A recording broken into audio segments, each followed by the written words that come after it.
and the session is being recorded. Delighted to welcome you all today. Delighted to welcome Paul here as well from ARuVR. Really keen to see how the audience and our community here respond to your content, Paul. Immersive learning and how to hurt fewer people.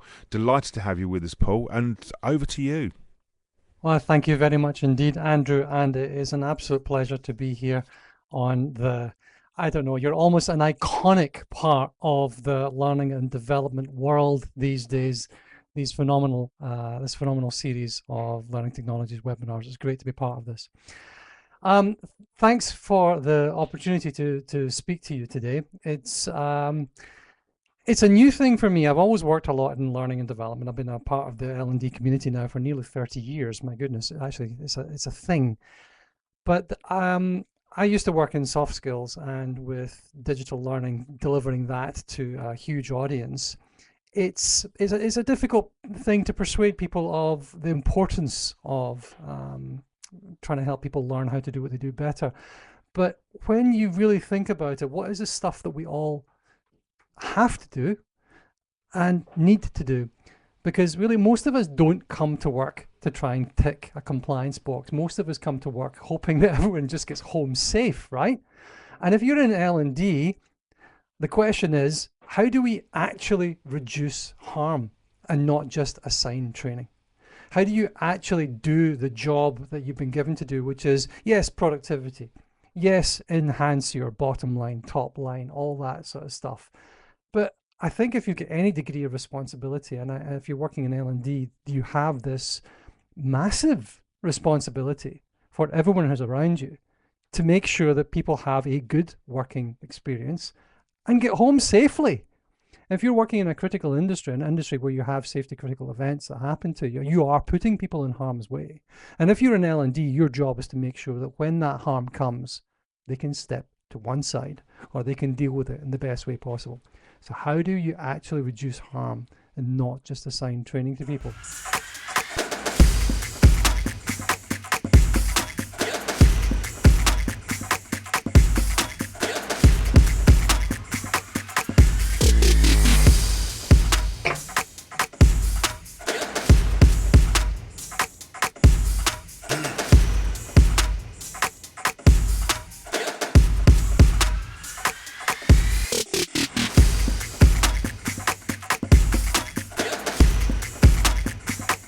What you're seeing in this introduction video here is the reality of modern learning. Frontline workers learning by doing, not just reading manuals. They're not sci-fi fantasies. These are real examples of companies using immersive technology to train people more safely, train them faster. And hopefully by the end of this short session, you'll have an idea about how you can turn training from some tick box exercise into something that's engaging, story-driven experiences that actually save lives and actually improve performance.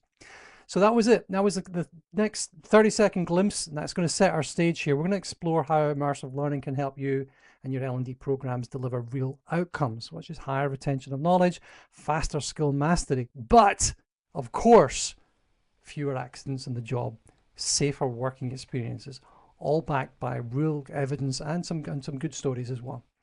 So here's a question for you. In the chat downstairs, how are you delivering critical safety training today? Or actually, better question for you. How are you stopping people getting hurt? That's really what our job is. How are you stopping people getting hurt today? That's the thing. Are you sending them PowerPoints? Are you putting people on face-to-face training courses? Do you actually simulate things?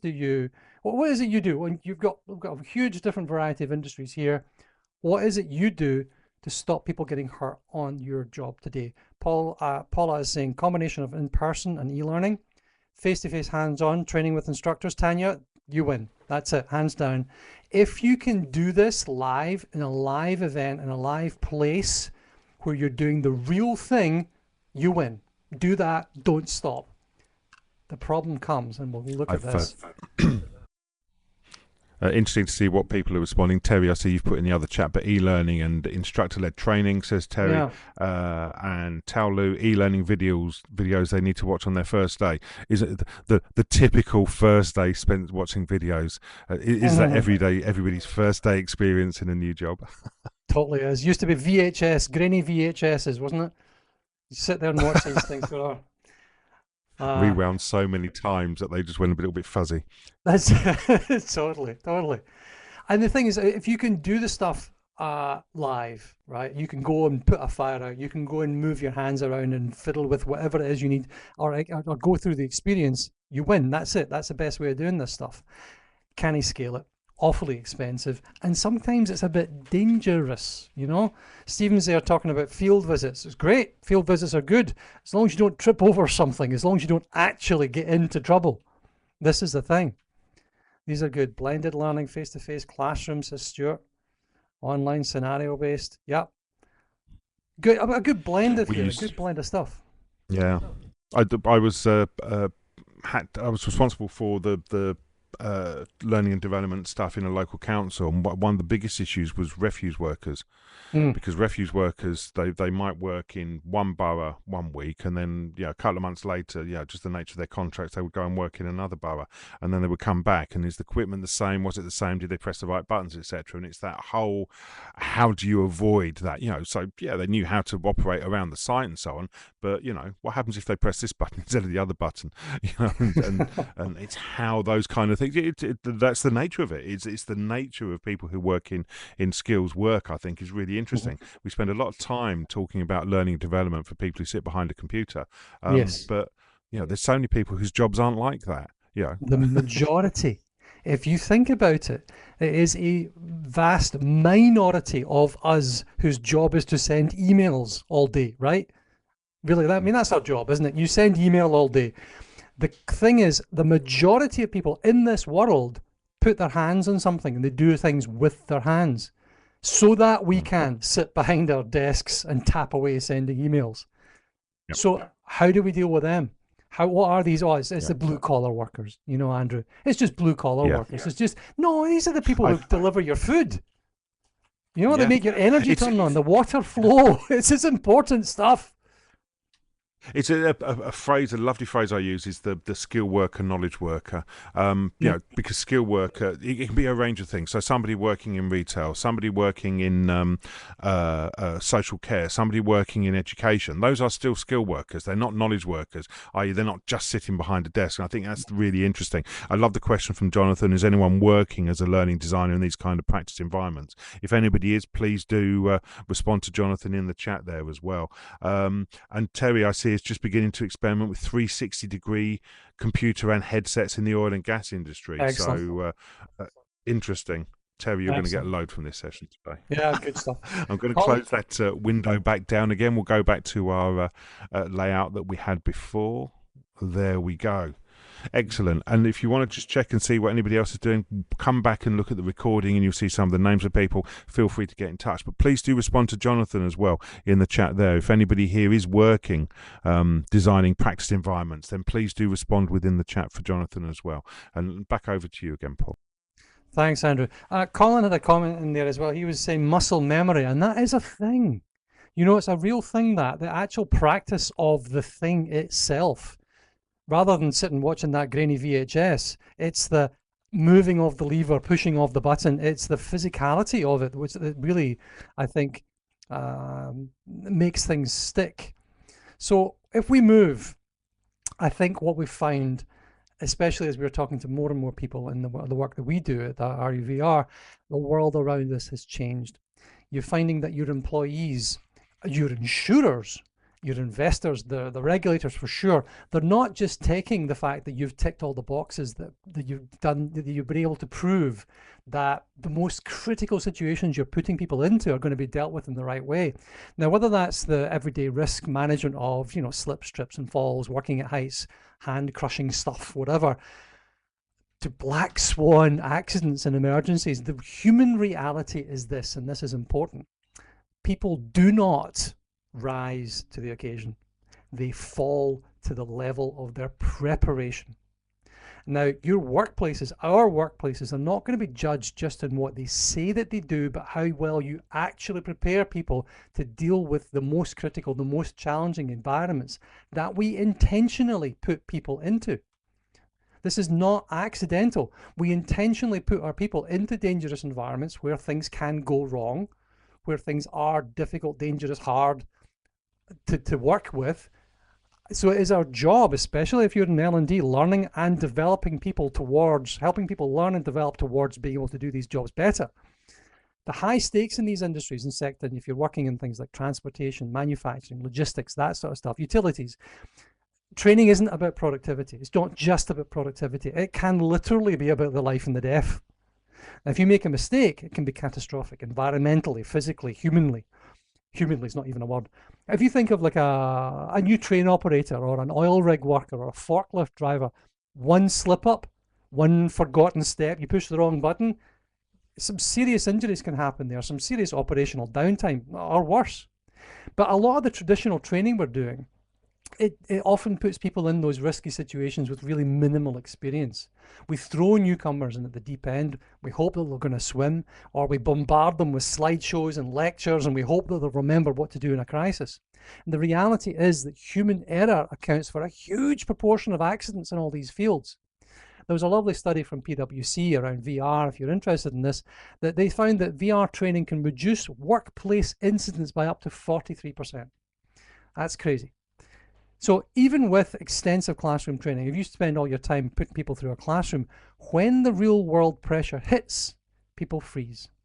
They can make mistakes unless their training truly prepares them. Not just exposes them, not just introduces them, but prepares them. So, I mean, the question could be, am I confident that the training that I'm delivering today is preparing somebody for a real emergency? And if the honest answer you have to give yourself is, I'm not very confident, well, you're not alone. The people we talk to, the traditional methods have real limits when the stakes are this high. So we need to find a better way of building this, as somebody said, muscle memory.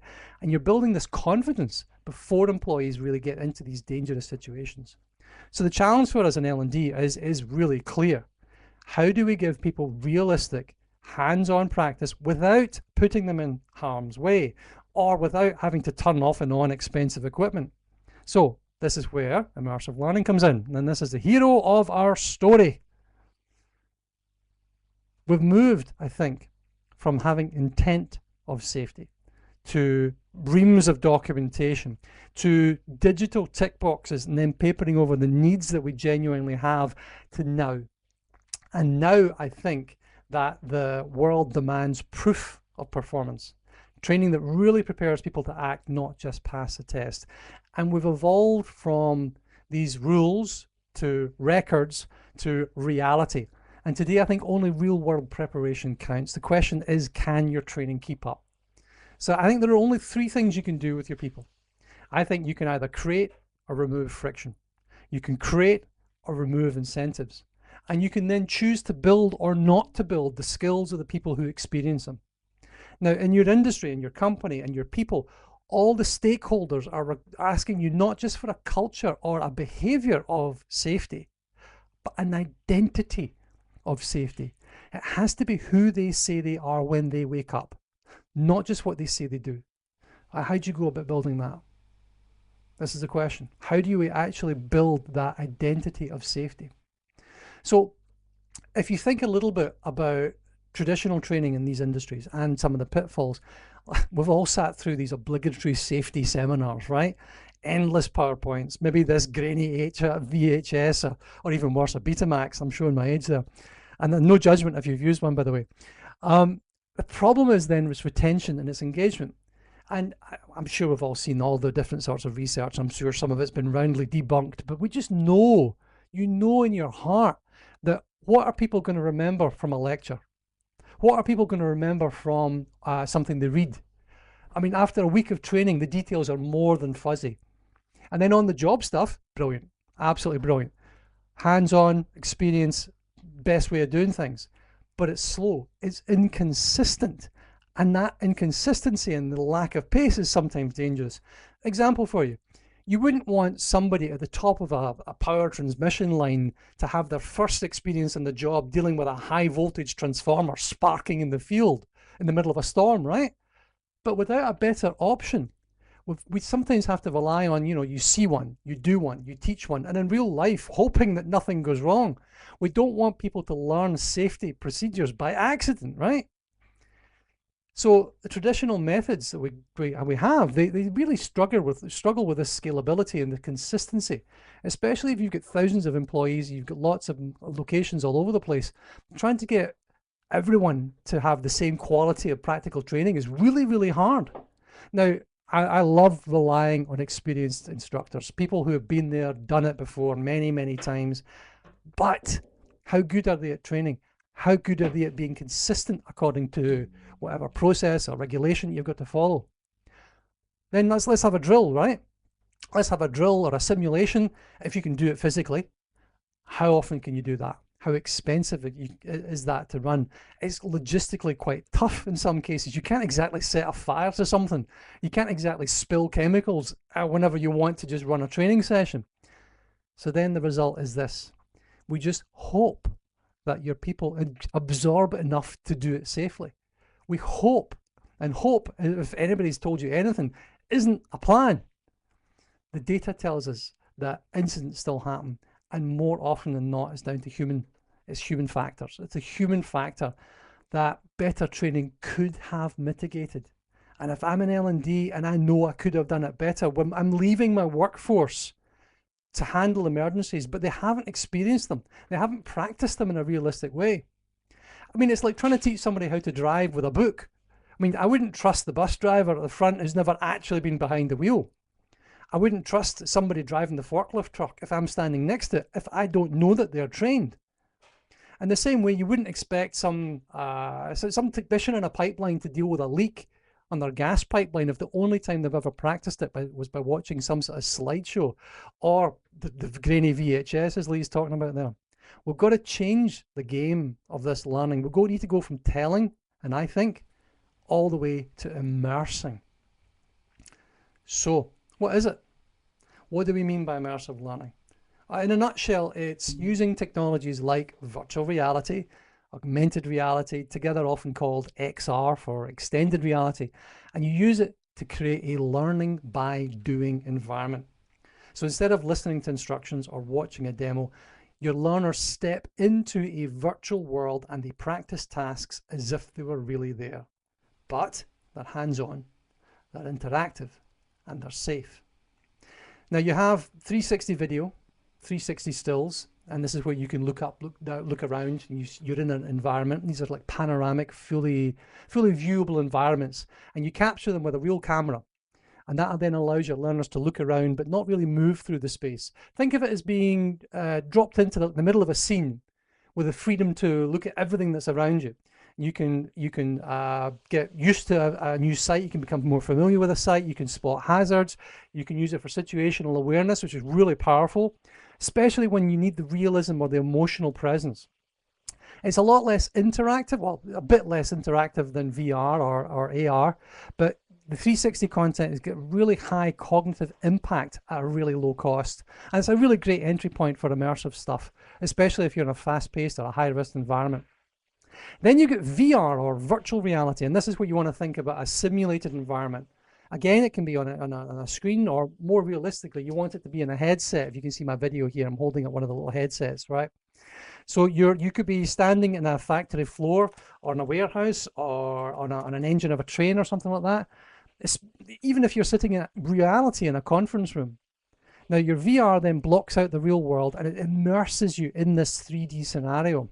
So a maintenance worker in VR could walk inside a virtual engine room and learn to fix it and even see what happens if they make a mistake, but without the risks. And then there's augmented reality as well, and that overlays digital information on top of the real world. So the goal of immersive tech in L&D, I think, is to mimic real scenarios so closely that your brain treats the training like a real experience. Now, I don't mean creating some sort of cinematic experience, because of course you can do that if you want, but it costs you hundreds of thousands of pounds, right? But you can build something that is real enough that it makes your heart race when you're dealing with the simulated fire, or the high pressure valve release, or the distribution center processes. It feels real enough that you learn by experience. And if your granny's ever told you anything, it is the best, truly the best way of learning. So it's so real, you learn by that experience, and because it's virtual, your learners can repeat the tricky stuff again and again, or they can try different ways of doing something. They can learn from their mistakes, which is the other best ways of doing things, without the consequences. Nothing gets damaged. You haven't actually blown up the nuclear power plant. No one gets hurt. And the cost of travel or downtime for live drills and stuff like that is gone. Now, importantly, the modern immersive stuff isn't just for crazy tech gurus or game designers. Platforms like ARuVR, which I'm part of, we've made it really accessible for L&D teams. You don't have to be able to code the matrix to build these modules. If you can make a PowerPoint, you can design the basic immersive stuff. It's just dragging and dropping 360 videos or 3D objects into a scenario, adding questions, adding tasks, telling a story. So it's not some crazy future-faced idea. It's right here, it's practical, and I'll show you, it's delivering really powerful results. So hopefully it's given you an idea of what the VR, XR, extended reality, immersive learning is all about. Let's have a look at why this is such a game changer though, okay?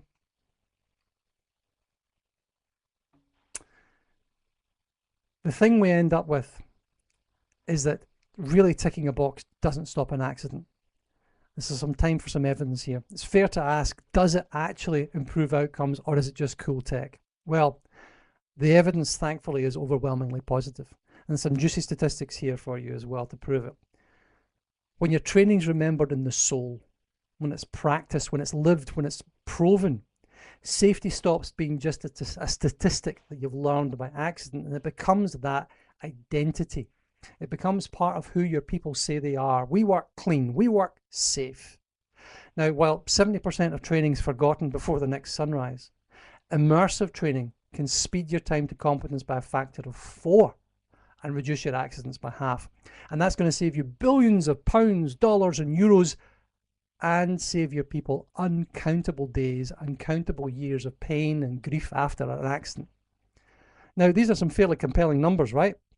Higher retention, faster learning, more engagement, more confidence, basically all the things we want our training to deliver, but now significantly amplified by that immersive tech. Significantly amplified. But I know you're saying there, okay, the stats are nice, but what about the real world safety impact? Does this actually reduce accidents and mistakes? It's a great question. So let's talk about that with some concrete examples, shall we? So the learning that you can do in this, it shines for the safety critical training, and that is our focus area. You can build, quite frankly, anything you want using this technology. Any sort of scenario. You could teach people how to do anything. In fact, you know, we've got wonderful content. We've worked with some schools, in fact. We've built content about the dinosaurs. It's brilliant stuff. But for corporates, for enterprises, the area of focus, I think, for us, our sweet spot is this safety critical training. It's the kind of stuff you can't afford to get wrong. So if we think about some of the areas here, let's look at one particular. Practice without peril, okay? Biggest benefit is the most obvious, but it's really powerful. Your trainees can practice dangerous tasks, but do it really safely, 100% safe. Whether it's that chap at the top of a power pylon trying to learn how to repair a live 400,000 volt wire, or it's a chemical plant operator who's going through an emergency shutdown process, the immersive training that they've done lets them experience the scenario, go through all the realistic sites and things, but nobody gets hurt. Nobody's actually in danger. And it builds that muscle memory, that situational awareness. Maybe it's some heavy machinery operator getting a feel for the controls in the VR before they actually touch it. By the time they go in live, it's not their first time. So they're far less likely to make some novice mistakes. Then you've got the idea that this immersive training can reduce real world accidents. Now, we've seen huge drops in incident rates after VR training's been used. There's a famous example from Ford Company, the Ford Motor Company, and they used some immersive training to train workers on difficult assembly tasks. And they were looking at the movement, you know, the ergonomics, the physical safety. How do you bend, stretch, move, do that sort of stuff? And they found it was something like a 70% reduction in injuries in their factories because of this. And that's huge. They basically cut their workplace injuries by more than 2/3 by letting their people refine the movements that they made in VR first. There's another case. There's a mining industry, a mining company, and they saw something like a 40% reduction in lost time injuries. And again, that was after doing some VR safety training. When you got your miners training in some realistic virtual mine, they can look at this and identify the hazards. They can practice their emergency responses. How can they get out of the mine fast when it goes wrong? And they then carry those immersively trained skills from a virtual into a real mine. And that gives you far fewer accidents over time. There was Shell. They cut down their training-related incidents. Okay, so they had a number of people who were getting injured doing the training on the rigs offshore, and they cut that because they were doing the VR simulations, and they had like a 20% faster emergency response time. So when they timed the evacuation drills, people were getting out a minute faster, and that sort of stuff can really make a difference. Then you've got error reduction, just compliance, ticking the box. We do have to actually tick the boxes, and this one here, ScotRail. It's not just about the big accidents. It's just everyday errors. They go down too. ScotRail here, one of our customers, there's a UK rail operator. They used VR to train drivers on new trains. They had some new eco-friendly trains they were bringing in, and they saw that they would reduce the errors. They could get people used to using the trains faster by using this tech, by using this content, by using this sort of training. The drivers were more confident. They made fewer mistakes the first time they were out there because they'd virtually driven the trains already, and they dealt with the glitches in the simulation. Then you get crisis situations and the rare events, these black swan things. And this is one of the toughest things in safety training, is preparing for these rare things, but the critical things. The once-a-year disaster, or that one-in-a-million catastrophe. With the VR, you can simulate the emergencies on demand. So for instance, if you've got a utility company there, they can train a crew how to handle an arc flash explosion or a gas leak emergency in VR. They'll hopefully never face it in real life, but if they do, it won't be for the first time. They won't be figuring it out from first principles. And that's the sort of training that you can hugely increase readiness here. There's one study in manufacturing, actually. They had something like 80% of their participants. They just said, I feel better prepared, because it's not I've read about this, it's I've done this before. So that's the sort of stuff we can actually be thinking about. I've got a question for you now. What is the one safety incident in your workplace that you wish you could simulate for training purposes? Maybe we can type this into the chat down here, Andrew. What's the one safety incident in your workplace you wish you could simulate for training purposes? The one thing you wish you could simulate. I've opened up another chat window for people to put excellent. that in there. Thanks, so no problem at all. Really interested in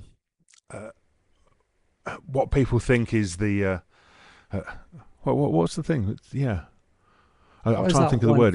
What's the highest priority? What's the biggest risk? Isn't it? It's something risk related, isn't it? It's going to be that, isn't it? Yeah. There's a few people typing. Let's have a look and see what people put in here. Do you know, the one thing we used to do actually was something that again, it's office work. Okay, so I used to lead a team in a central London office, and every time we had our monthly get together, everybody would come in, we would walk the route to evacuate the building. We would just say, right, we're done, that's good, let's get some fresh air and exercise. And we would walk the route, because it was a circuitous pain in the backside to find the fire escape, which really probably shouldn't have been. We would walk the route out, 3rd floor, all the way down, out into the fresh air, and then back up again. And it was just a nice way to end the session. You know, so that was us simulating an evacuation. Yeah. I remember running training courses for showing people how to lift boxes for manual handling training. That There you would go. have been There you go. That's it.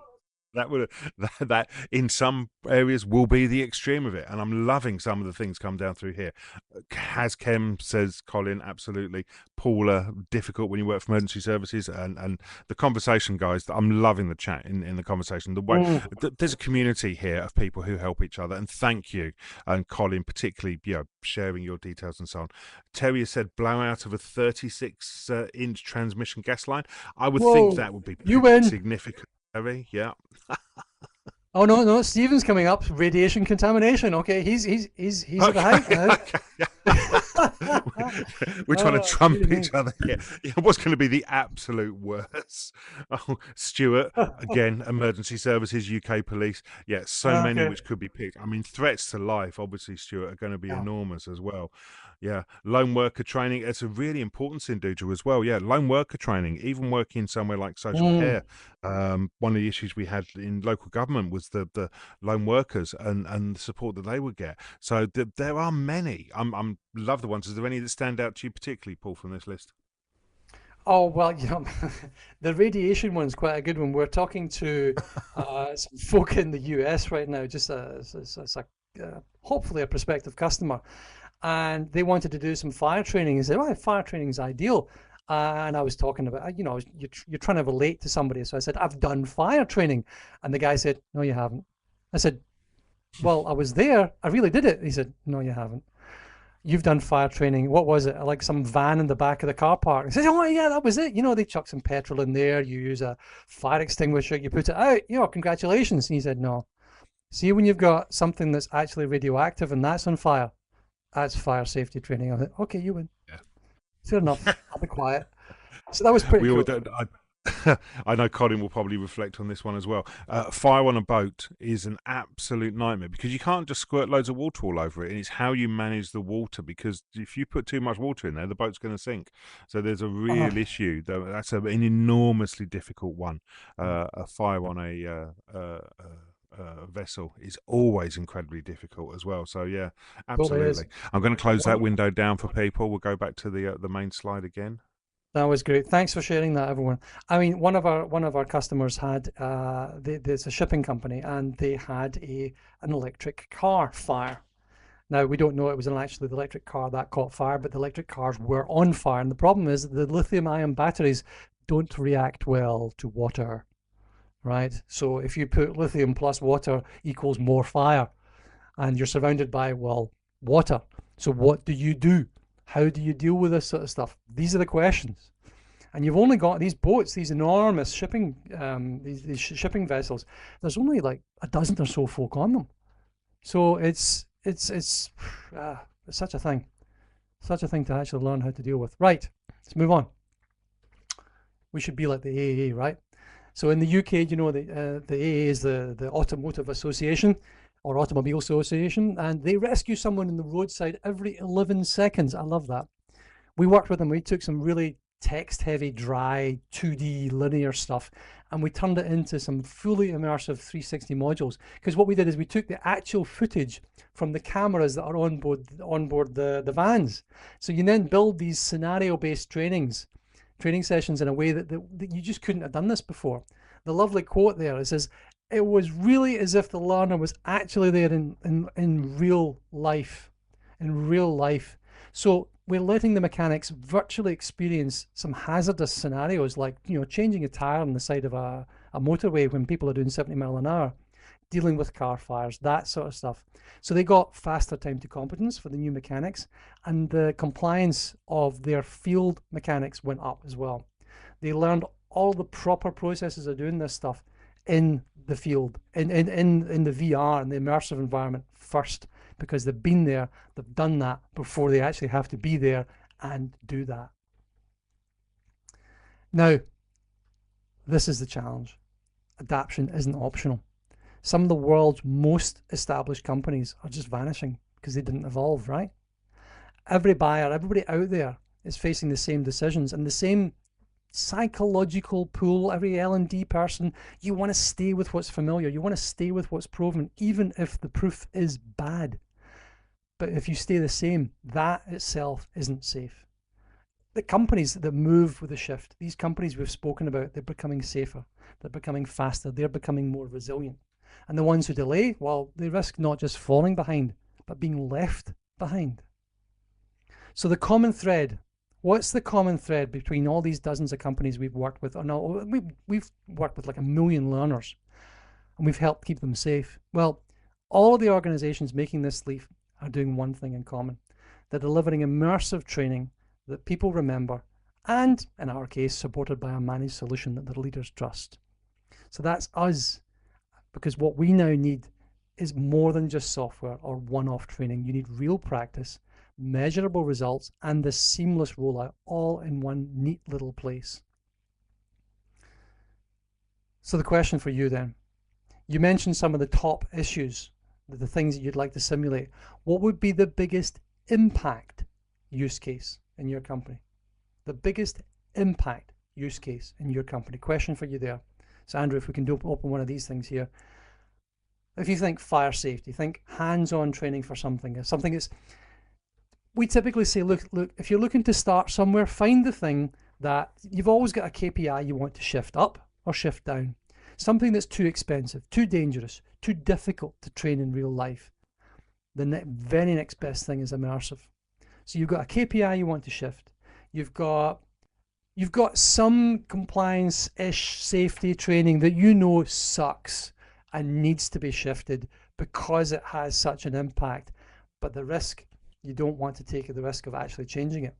Well, you know what? You can change it or be left behind by other people who are, and becoming safer, becoming better at this.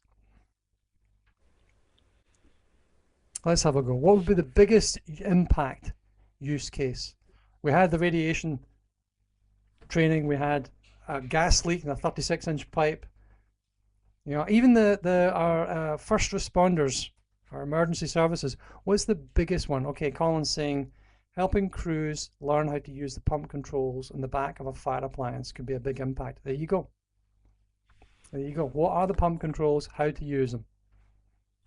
It's an interesting question. I really like this question, Paul, and everyone's pausing because everyone's thinking about this. Because what I think is really interesting is in terms of impact, what is the impact? In a lot of cases, we do the impact from our design side as opposed to the impact from, well, the effect side. And I think that's where this is interesting, because you have to hit something that has a big impact because of the result, but actually has to have a big impact because it's going to save time and save money. It's the how you do it. I mean, Stephen, I love that. Stephen said improve morale.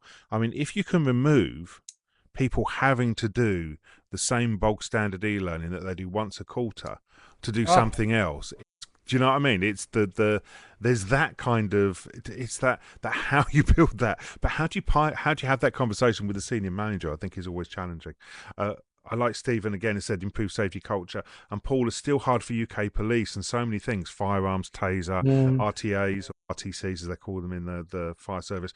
Electric vehicles, I think, is a really interesting one, like you've said. CBRN, public disorder, which do you prioritise? I think that's a really good question, Paula.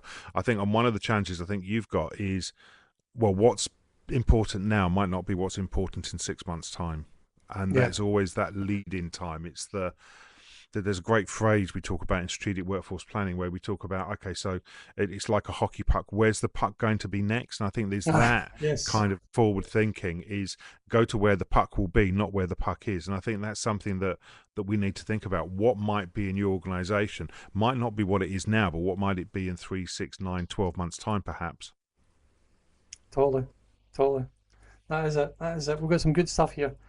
So the biggest impact is exactly as Andrew was saying there. And from the point of view of L&D, we're thinking, oh, I can build something really cool. I don't care. I don't care if you can build something really cool. I want you to build something that's really impactful. What is the outcome?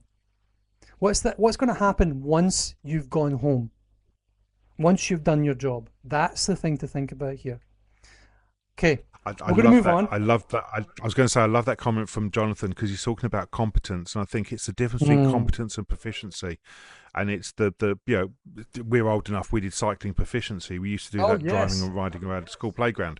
Where but it was never competence. And I think that's a really important point, Jonathan, because competence builds trust, and there's something in terms of trust, not just from the stakeholders, but actually regulators and the public. I think is a really important point, Jonathan. I think that's absolutely spot on. I think that's an important point. So thank you for that one. Let me put us back to our presentation deck. There we go. Good. Okay, so how do you get started? Well, what I'm going to do is I'm going to share a bit of our secret sauce, our insider steps. This is how we help companies get started with this stuff. Now, you can go work with anyone you like, of course. I want you to give me a call. But when you're looking at this, these are the things you have to think about. 5 steps, in my opinion. 5 steps to getting started with immersive training for these safety critical skills. And you need to start with a high impact use case. You need to identify a training area that is painful or critical. Maybe it's a safety procedure that's hard to train in, or a complex skill with big consequences if somebody does it wrong. Now, these are the things that make great pilots because the improvements will be really, really obvious. And that's what you want. And you want to run this as a pilot. You're trying to prove value here. You've had a proof of concept. We know the concept works. You're trying to prove the value and measure it. You don't have to overhaul everything in day one, by the way, okay? So you pilot with a small group. You train 20 people, 50 people, 100 people and using some on an immersive module, and you compare it against 20, 50, 100 who get the old training, okay? So they're sitting watching the VHS. The new people are on the immersive, and you measure the results. You do some knowledge retention quizzes, you do some stuff like that for the learning itself, that's fine. But then you want on the job performance, time to competence, even feedback surveys on people's confidence. What's the outcome that this pilot, that this immersive training that you're trying with is giving your business and your people? The data here is going to be your best friend to build on. You need stakeholder buy-in really, really early in the process. Day 2, after you've decided to do this, get your stakeholders in. It's not just an L&D gig here, it's operations, it's safety teams, it's compliance teams. Let them have a go. Let them stick one of the headsets on, try it out, see what they think. It's a lot easier to get support when the managers try on these things and they say, I see what you're talking about. You align the objectives of the pilot with the business goals, okay? We're not just trying some shiny new headset technology stuff for the fun of it here, because this stuff isn't particularly cheap either. It is, you're trying to impact a concrete business goal. So if the ops manager's goal is to reduce downtime or accidents or whatever it is, or a number of incidents a day, you've got to show how your immersive training ties directly to that. And then you scale it up. Once you've proven the value, then you can expand. And you can do this quickly. You can do this in 2, 4, 6, 8 weeks, something like that. And then you decide to scale up and you roll it out in phases, perhaps one department at a time, one location at a time. And you take feedback as you go along and you iterate and you improve every way. And then you blend it all together. You blend it and you integrate it. And immersive learning doesn't have to replace everything. In fact, it really shouldn't. It really works best as part of a blended approach. You use the immersive stuff for what it's great at, which is the experiential stuff, the spatial stuff, the hands-on scenarios. And you combine that with your e-learning or your classroom for theory, for discussions, and you integrate this into the existing LMS or management system or whatever the training flow you've got, so it's not some sort of isolated novelty. You've got to remember that our goal here is better outcomes. Always tie things back to that. We're not adopting XR because it's shiny, even though it is, or because it's cool, because it certainly is. We're doing it because we're trying to get safer, more competent teams. And as we've seen, it delivers on that when it's executed well. So, to conclude, I want to leave you with this thought. Experience is the best teacher, right? That's what my granny's always told me. Experience is the best teacher. Immersive learning allows us to give that experience on demand to anyone, anywhere safely and effectively. Now, if you're in an industry where experience used to be gained the hard way, years on the job, trial by fire, right? We can accelerate that. We can really enrich that experience in a virtual environment. And if you're in the L&D world, this is a chance to be a bit of a hero, okay? Because you can champion a solution that's not only going to make the training more engaging, there's nobody else going to yawn in your safety training, right? But you can make a real impact in people's lives. You can send workers home safe. You can help them master some skills that are really intimidating. You can help build a future-ready workforce that's confident, that's competent, and you can back your hunches with data. So yes, this new training approach really works. Here's the evidence. Okay. Now, as we've seen there's some organizations that are already on this journey. So whether they're in railways or they're factories or energy plants, and they're seeing some really phenomenal results: higher retention, faster skill mastery, fewer accidents, and cost savings and time savings, you name it. The tech has matured. It's not a gimmick. It's not experimental toys anymore. And it was for a long time. It is a solid, practical, enterprise class tool in your toolkit with a really persuasive business case behind it.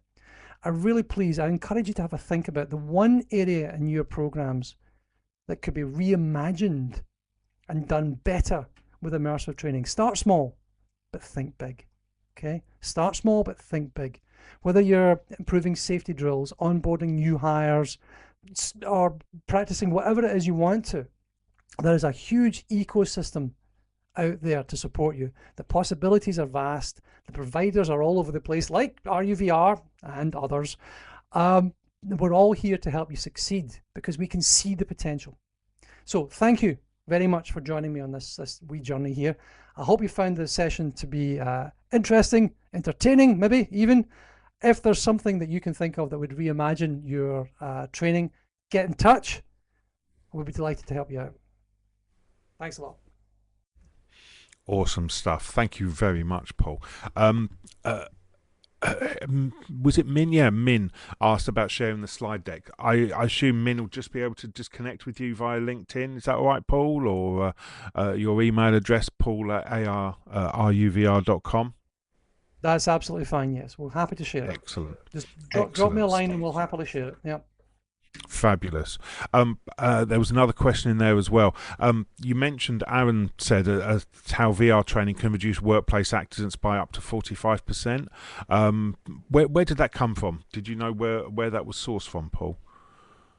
The workplace accident ones was 43%, I think, and it was a PwC survey from 2023, I think, off the top of my head, but I'll have to check. Fabulous. Thank you very much indeed. Again, Aaron, if you would like to check, just get in touch with Paul and he'll find that out for you. We haven't got any questions in the box, but I've got a couple of questions. There's two things that I'm thinking of specifically, Paul. I did say I'd give you a couple of difficult questions. Go on then. Well, thankfully, I've got my pal Frank is online as well. He's the founder of the company. Oh, Frank is on. Excellent stuff. Frank's there too somewhere. You mentioned safety as performance versus safety as paperwork, and I think that's a really powerful comment. My issue is how do we get our leaders and sponsors to shift their mindset around that?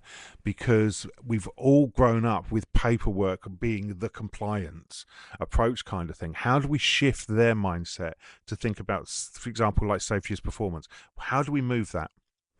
Yeah, I would even go further and I would say, because we've had people are starting to talk about, oh, we have a safety culture. Do you?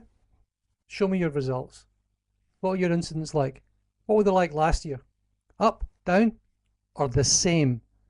Okay, I would posit that actually you want safety as identity, because if you think about identity, that's an intrinsic part. That's in your soul. Who are you? Who are you? Not what do you do? How do you get people to think about who they are differently? It's experience. Yeah. Your experience. We are what we repeatedly do. Okay. Somebody mentioned in there, there's practice makes perfect. Now they say practice makes better. Yes, that's it. The more I practice, the better I get at it. And that feeds into yeah. I was going to say that feeds into a comment as well from earlier. I forget who it was saying about habits and how do we make sure people are doing it when we're not seeing, And it's like you say, it's not culture, it's the identity of safety, which I think is really important. Jonathan, this is always the way I go. We haven't got any questions, and then people start putting questions in. That's how it should be. Jonathan has asked, could this be done for strategic decision making as well, a critical instance as well as the hands-on tactical approach? Could you, would you want to do that kind of strategic decision making in immersive training as well? Yes, it gets when you're thinking about the breadth of material of the experiences you can build, the sky is the limit. The Mm, budget and the time you have available is quite frankly the limit. The mm, focus that we help people to make is on what has the highest impact here. And in some cases, the strategic decision making should be sand table played out in a room with other people. In some mm. cases, you can get the baseline of stuff done on your own. So it's really a question, I think, Jonathan, back at you, which is what's the level of this? Um, so because the strategy can be so broad, it's the tactical is more programmatical, whereas the strategic is so broad. I think you can more likely introduce the framework of strategic decision making rather than the strategic decision making itself, if that makes sense to you, Jonathan. Do you know what? I'm just sitting here thinking about this, and do you know it'd be an interesting use case if you had a group of people around a table, they're doing a tabletop exercise, and then they make a decision and they go, okay, so let's have a look and see what the effect of that is. Then they put headsets on and then actually look at what the effect of the decision is. Then they can review the decision and go, all right, so strategically we made this decision. This is the effect of what happened. How else could we have done it? I think there's an interesting branching type scenario approach there, Yeah. which from an emergency services perspective would be really interesting, I think. Terry said, "How do we move on from the shiny new toy mentality?" I think, Terry, there's Oh, a whole question there about how technology is moving on. That's really interesting. What are your thoughts yeah. on that, Paul? Um, when we have had trade shows and we have a couple of dozen of these things floating around, right?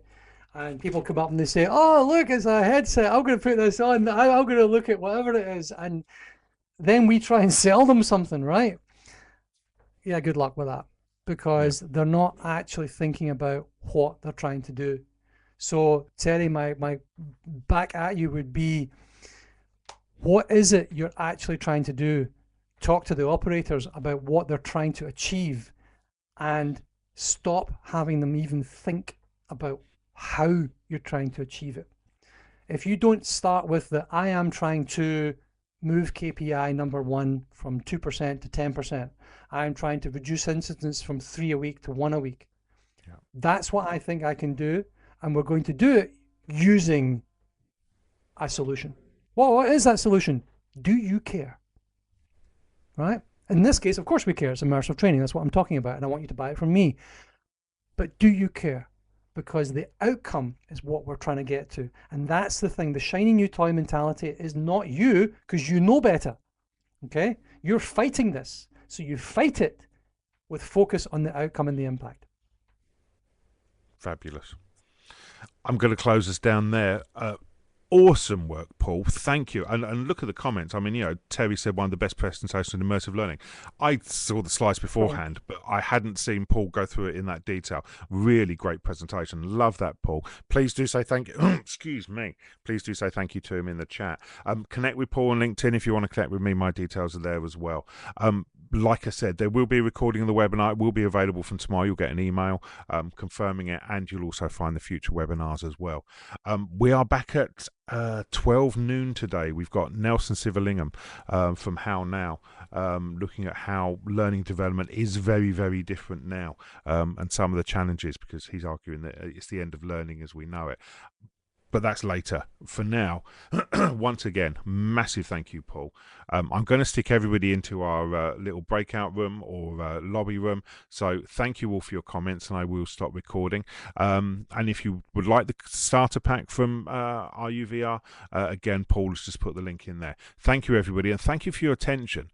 We do these sessions and I can see exactly how many people are in the room, and we've had 30 odd people in this room the whole time. Normally we lose 10, 15, 20% of people. You guys were on it the whole time, so thank you. And again, thank you for everybody answering everybody's comments as well.